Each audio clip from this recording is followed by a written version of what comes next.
Awesome. All right. Well, thank you guys for coming to our first financial literacy workshop. I'm going to be discussing different ways you could improve your financial literacy here. Okay, so first off, let's introduce ourselves. My name is George Gutierrez. I am a CSULB alumni.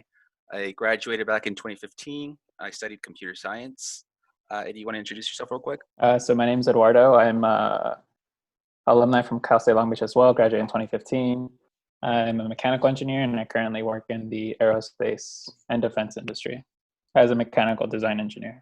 Awesome. So a little bit about how we kind of got to this point of financial literacy. For me personally, this journey for me started the start of last year. I'd say January 2019 is kind of where I really started to take off and really think about how I can improve my financials. And it came about because of the purchase I made of my home, and I realized how I could turn that into an asset and start building wealth from there. And so I got really involved in trying to study money and see how I can make it work for me. So that's my personal start there.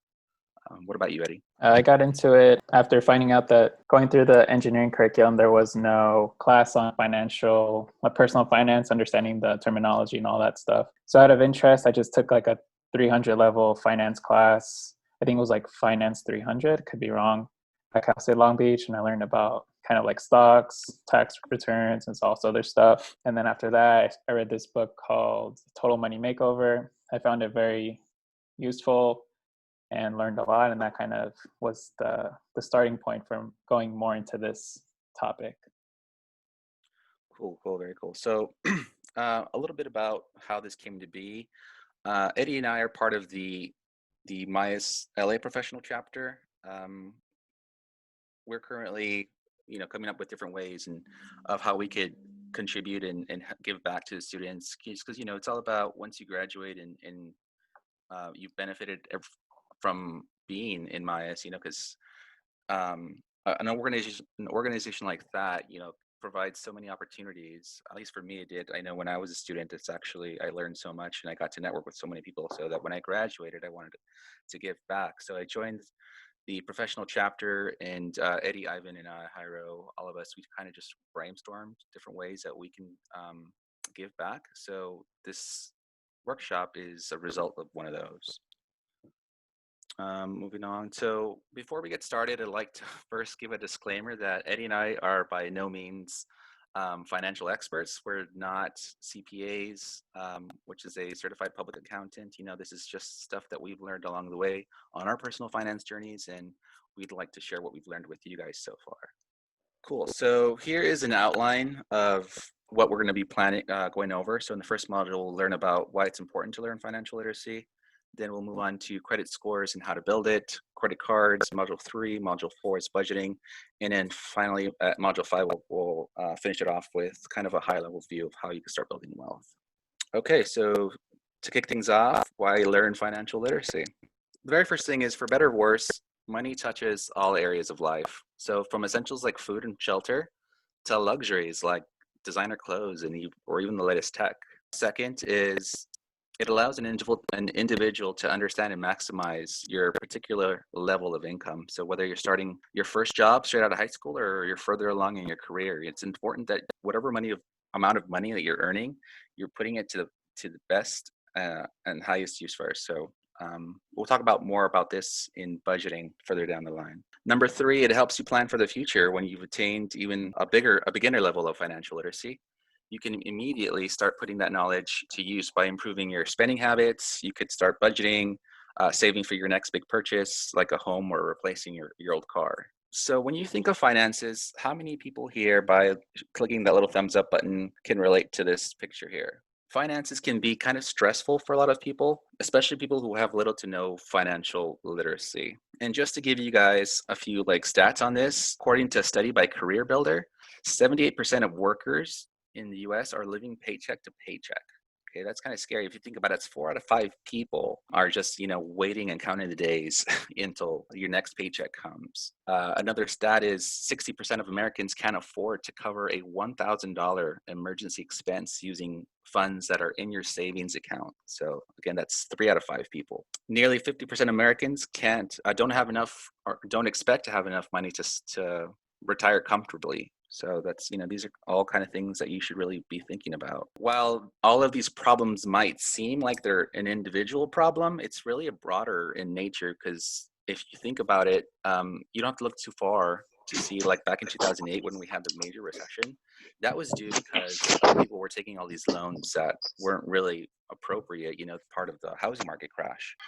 Those had variable interest rates. It's something where your interest rates can shift and it's not fixed and locked. So they had a film about that. It's really good. It's called The Big Short. I don't know if any of you guys have seen it before, but definitely worth checking it out if you haven't seen it. Moving on, let's take a look at America's current grasp of financial literacy. So if you look at this graph here, you can see that it's kind of on the decline. A company is FINRA, which is a private company, finance regulation company. Every 3 years, they put out a 5-question survey to the public. And the last one was conducted in 2018. And you can see that only 34 participants of this survey managed to get 4 or more of the questions correctly. What does that show us? It tells us first that these are the kind of the trends that are causing this decline. So first is credit cards have replaced cash. Back in the day before credit cards were a thing, people got paid in cash. People had to carry cash in their wallet every time they wanted to make a purchase, which kind of gave you that extra little barrier of having to hand over cash when you pay for something. So you kind of have tangible material in your hand where you kind of aware of how much you're actually spending. Next is most shopping is now done online. I mean, how many of us now do not even go to the store anymore? All of us just order stuff on Amazon and have it shipped to us because we don't want to, drive down the block to Target or whatever to just purchase it. So this kind of creates ample opportunities for people to use and overextend their credit. It's just an all too easy way to accumulate debt and quickly too. The next big one is that finances are not really taught in schools. Like Eddie mentioned, it's just like you don't really hear about finances. Only 1 in 6 high school students in the US are required to take a personal finance course, which is kind of really the scary thing. So what happens to the other 5 students if you think about it? I mean, I know I wasn't personally taught finance in high school or even college, So where do you get your knowledge if you don't learn about it? Unfortunately, if you don't learn in school, that means you learn at home. So you're pretty much going to end up with the same spending habits that your parents or whoever looks after you hands down to you. And unfortunately, if your family or those closest to you have poor spending habits, that's pretty much how you're going to end up too. I think that's a really, really big factor in why financial literacy is on the decline. And then lastly, if you're interested in taking this 5-question FINRA yourself, just Google FINRA survey and then click on the test survey. It's really quickly five questions, and just to get an idea of where you might stand. Random question. By show of thumbs up, how many people here celebrate special days or months like National Siblings Day or like National Donor Day? Did you know that there is actually a financial literacy month? Yeah. No, I mean, I didn't know. I only found out because I was doing research for this workshop, and actually, this was something that passed by Congress back in 2004. There is a whole month dedicated to financial literacy, and it's in April. It's been in place since 2004, yet no one talks about it. So that's just something to think about. It's just kind of where our priorities are. And if you don't believe me, just Google Senate Resolution number 316, and you'll see that little snippet from Congress. Let's look at some trends that, if that wasn't bad enough, let's look at some trends of the changes going forward that are making it even more important why you should start really focusing on financial literacy. Over the past 25 years, the world has changed pretty significantly. Things like cell phones and personal computers were not even common back 25, 30 years ago. There were no things like Airbnb, no social media, no Uber. The landscape has changed so dramatically, and that does not exclude the financial landscape either. Some of the things that are changing, number one, and probably the most important, is retirement has changed. 30 years ago, I'd say the most common form of retirement was pensions. And if you don't know what pensions are retirement funds that are not funded by you, but instead by your employer. Sadly, pensions are not provided by the vast majority of employers anymore. It's just not the way they're doing it. Why? Because it saves them money, keeps more money in their pockets, which unfortunately shifts the cost from the employer to the employee. Some stats among the Fortune 500 companies, only 81 sponsored a pension plan in 2017. 81 out of 500, and that's down from 288 back in 1988. So pretty sharp decline. Anyone in the chat want to kind of take a stab at what has taken their place?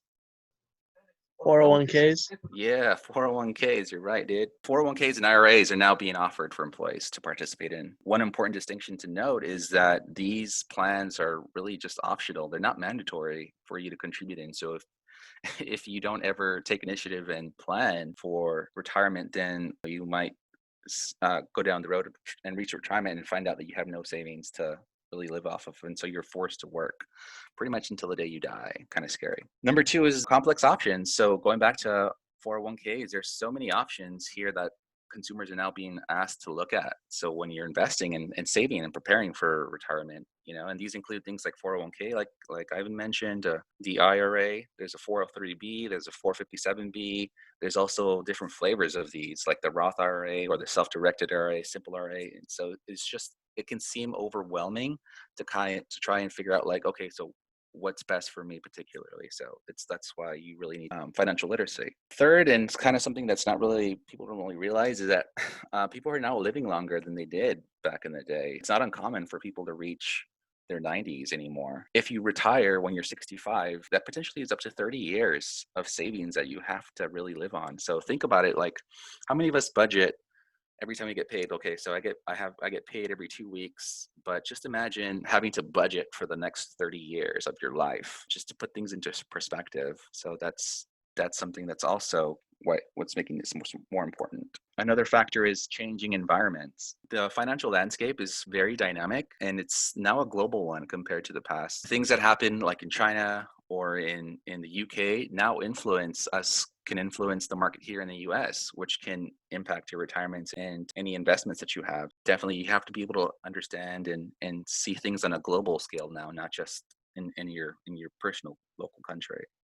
And then finally, the last thing is the danger of instant gratification. Who here has a Amazon Prime account? I'd say that most of us do, right? And it's kind of interesting because it's this type of service that we've now come to expect, right? The like on-demand stuff. Like I want it now. I want it faster, better. I just need everything right this minute. And that can kind of translate into your spending habits, right? You don't want to wait until you've saved enough money for that purchase. You just want to purchase now. I'll stick it on my credit card and I'll just deal with it later.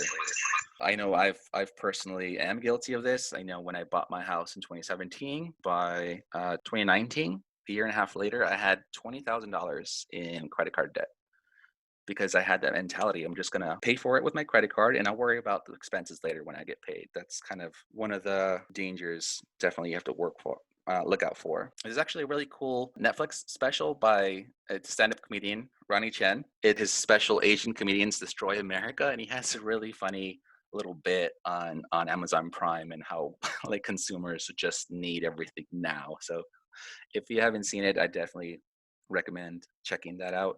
Again, that's Ronnie Chen's stand-up special, Asian Comedian Destroys America. Okay, so moving away from consequences, let's look at some of the benefits. First, even if you have a basic financial understanding of how finances work, you could transition from surviving to thriving, right? So if you know how to make money work for you and not have to work for your money, you could really just thrive in your finance world. Another thing is that you could set up and set up goals, financial goals, whether that be to purchase your first home, purchase a new car, save for college for your kids.